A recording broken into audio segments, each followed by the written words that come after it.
दोस्तों, एक राजा था चंद्रभान नाम का। एक दिन अपने मंत्री सुरसेन से पूछा कि पाप की जड़ क्या होती है, तुम इसके बारे में बताओ। सुरसेन इसका कोई संतोषजनक एक रिस्पेक्टेड उत्तर था, वो नहीं दे पा रहे थे। राजा ने कहा, इस प्रश्न का सही उत्तर ढूंढने के लिए मैं तुम्हें 1 माह का समय देता हूँ। 1 महीना ले लो, लेकिन मुझे इसका आंसर चाहिए।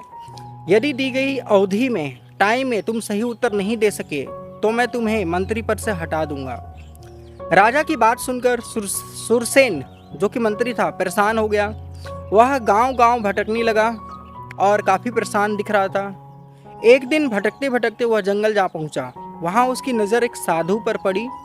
उसने राजा का प्रश्न उसके सामने दोहरा दिया। साधु ने कहा, मैं एक डाकू हूँ जो राजा के सिपाहियों के डर से यहाँ पे छुपा बैठा हूँ।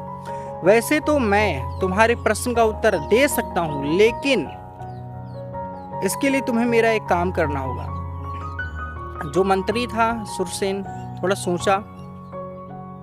सोचने के बाद काम चाहे जो भी हो, उसे ऐसा लगा कम से कम उत्तर तो मिल जाएगा। उसे इस बात से ज़्यादा खुशी हो रही थी कि उत्तर मुझे मिल जाएगा। उसने डाकू के बात के लिए हामी कर दी, बोल दी ठीक है जी। इस पर डाकू ने कहा, तो ठीक है, आज रात तुम्हें नगर सेठ की हत्या करनी होगी और साथ ही उसकी सारी संपत्ति चुरा कर मेरे पास लानी होगी। यदि तुम यह काम करने में सफल हो जाते हो तो मैं तुम्हें प्रश्न का उत्तर भी बता दूंगा। सुरसेन लालच में आ गया।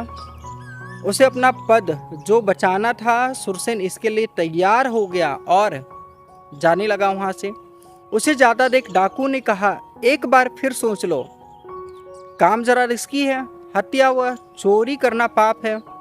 सुरसेन ने कहा, मैं किसी भी हाल में अपना पद बचाना चाहता हूँ और इसके लिए मैं कोई भी पाप करने के लिए तैयार हूँ। यह सुनकर डाकू ने कहा, यही तुम्हारे सवाल का जवाब है।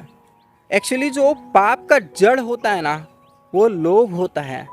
पद के लोभ में आकर ही तुम हत्या और चोरी जैसे निष्कर्म पाप करने के लिए तुम तैयार हो गए। इसी के अधीन होकर व्यक्ति पाप कर्म करता है। सुरसेन ने डाकू को धन्यवाद दिया और महल की ओर चल दिया। काफ़ी खुश था अपने इस आंसर को जान करके। दूसरे दिन राजदरबार में जब राजा ने उससे उत्तर पूछा तो उसने बताया, जो कि काफ़ी करेक्ट था। तो राजा उसकी बात से प्रसन्न हुआ। उसने मंत्री को ढेर सारी पुरस्कार दिए और काफ़ी सम्मानित भी किया सबके सामने। तो दोस्तों, उम्मीद करता हूँ ये कहानी आपको अच्छा लगा है। अगर अच्छा लगा है तो लाइक, शेयर एंड सब्सक्राइब कर देना। मिलते हैं फिर एक और एक्साइटिंग वीडियो के साथ। तब तक के लिए जय हिंद।